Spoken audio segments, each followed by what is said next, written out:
merci d'être là. On est en direct et Michel Marie est arrivé. Il est vêtu d'un magnifique cardigan en cachemire véritable et d'une chemise à carreaux, 60% polyamide, 20% élastane et 20% bien sûr, je crois que c'est de l'antilope. Merci, en tout cas, merci d'être là. Michel, c'est toujours un plaisir et sachez que Daniel vous attend comme le Messie à chaque fois. Non mais vraiment, elle vous attend, mais un truc de fou. Mange des yeux. Les chéris, juste avant, on va parler de cette affaire. La semaine dernière, vous vous rappelez de Baptiste. T'es pas net, Baptiste. Oui, bien sûr. Et j'espère, là, on va remettre la vidéo, mais j'espère juste qu'on va remettre la vidéo de Baptiste de l'époque pour voir, pour vous montrer qui était Baptiste. Bien entendu, j'espère qu'ils ont gardé. Tu vas foutre le feu à la baraque. Est-ce qu'on peut mettre la vidéo de Baptiste déjà avant la vidéo de la femme olympique? Merci. Est-ce que vous l'avez? Oui, merci. Tu te fous la gueule du monde, toi, ou quoi? Et t'éteins?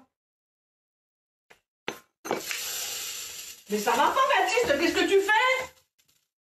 Mais t'es pas net? Mais non, je fais un truc. Non, t'arrêtes ça, Baptiste. Il va foutre le feu à la baraque. Mais t'es pas net, non? Mais si, je suis très net.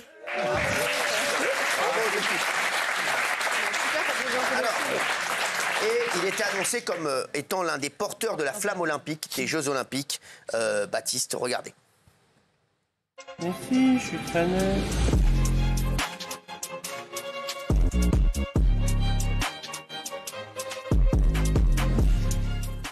Eh bien, Gilles Verdez et Michel Marie, c'est cuit. C'est totalement cuit parce que après donc cette nomination, plusieurs jeunes femmes sur les réseaux sociaux ont relayé des messages à caractère sexuel que Baptiste leur aurait envoyés alors qu'elles étaient mineures.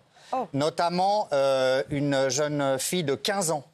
Je cite la phrase qu'il lui a envoyée, Cyril. Je cite le message. Allez-y. Tu verras quand tu l'auras dans ta bouche si elle est petite.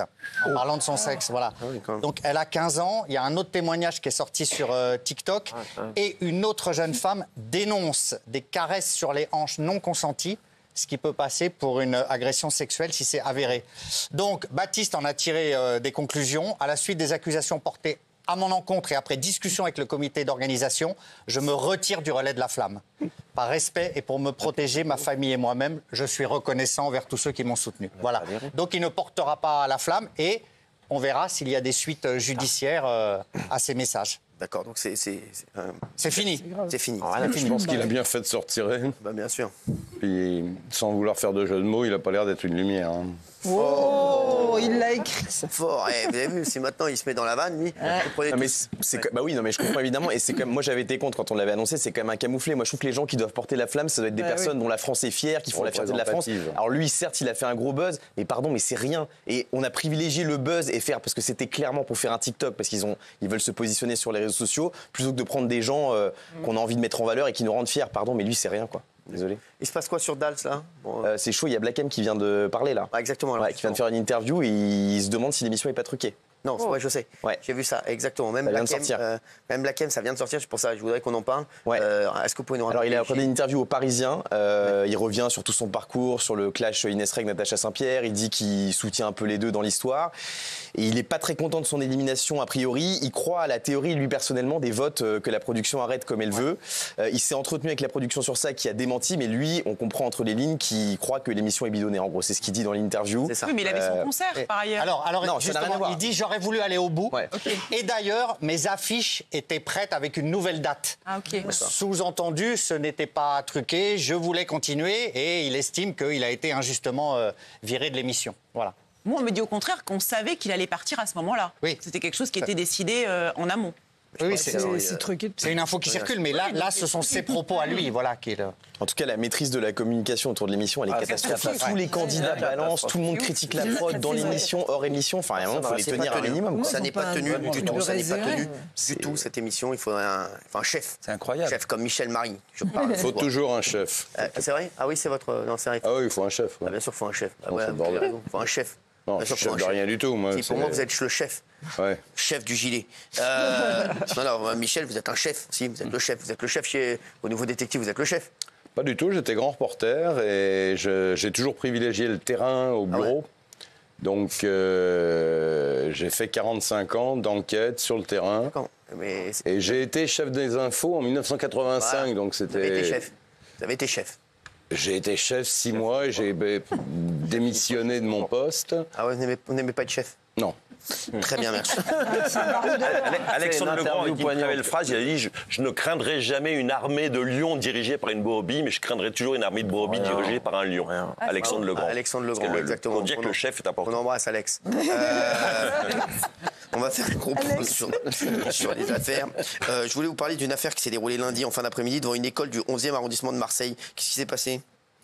Michel, le chef. Alors, effectivement, lundi 15 avril, à la sortie de l'école de la Millière à Marseille, dans le 11e arrondissement, Oui. Des enseignantes sont prises à partie par une mère et sa fille, qui n'étaient pas contentes parce que le petit, donc qui était le fils de la mère et le frère de la fille qui l'accompagnait, avait été, comment dirais-je, il n'avait pas pu se rendre à une sortie scolaire. Ouais. Donc elle venait demander des explications au prof en disant pourquoi mon fils n'a pas pu participer à cette sortie scolaire. Et les enseignantes lui ont répondu tout naturellement, bah, écoutez, il faut une autorisation signée les parents. Vous n'avez pas signé cette autorisation, donc nous, on ne pouvait pas prendre la responsabilité d'emmener ce gamin avec nous, ce qui est tout à fait normal. Oui. Et là, ces explications n'ont, semble-t-il, pas convaincu la mère et la fille. Le ton commence à monter, des insultes à caractère raciste, en disant en fait c'est parce qu'on est arabe que vous permettez de nous éliminer de la sortie scolaire ou que sais-je. Ça gueulait quand même fort. Du coup, la directrice de l'établissement est descendue pour voir ce qui se passait, essayer de calmer les choses. Et quand elle a vu que c'était un dialogue de sourds, que personne n'écoutait personne, en tout cas la mère et la fille étaient déchaînées alors qu'elles avaient tort, la directrice a voulu les mettre dehors, les expulser de l'établissement. Et c'est là que la fille, qui est âgée de 19 ans, a envoyé un coup de poing dans la figure de la directrice, l'a giflée, l'a griffée, avant de finir par appeler la police et partir. Et du coup, les deux femmes, la mère et la fille, se sont retrouvées en garde à vue. Et à l'issue de la garde à vue, tenez-vous bien quand même, elles déposent plainte contre l'école parce qu'elles considèrent que c'est du racisme, alors que fondamentalement, la mère a tort parce qu'elle avait juste à signer un papier, une autorisation pour que son fils puisse participer au truc. Et du coup, la directrice a également porté plainte pour violence, là, ce coup-ci, et là, c'est légitime. Elle a été arrêtée 5 jours d'ITT, interruption temporaire de travail. Et voilà où on en est dans cette... C'est incroyable. Mais c'est une affaire lamentable, en fait. Bien sûr. Et alors là, maintenant, on parle d'expulser le gamin. Alors, j'ai 2 réflexions là-dessus, de le sortir de l'école, en fait, de le mettre dans un autre établissement. Bon, d'abord, on déplace le problème, mais on ne l'arrange pas, parce que le problème, c'est la mère, c'est pas le fils. Le fils n'était pas présent au moment de l'altercation, il est de rien, il est pour rien.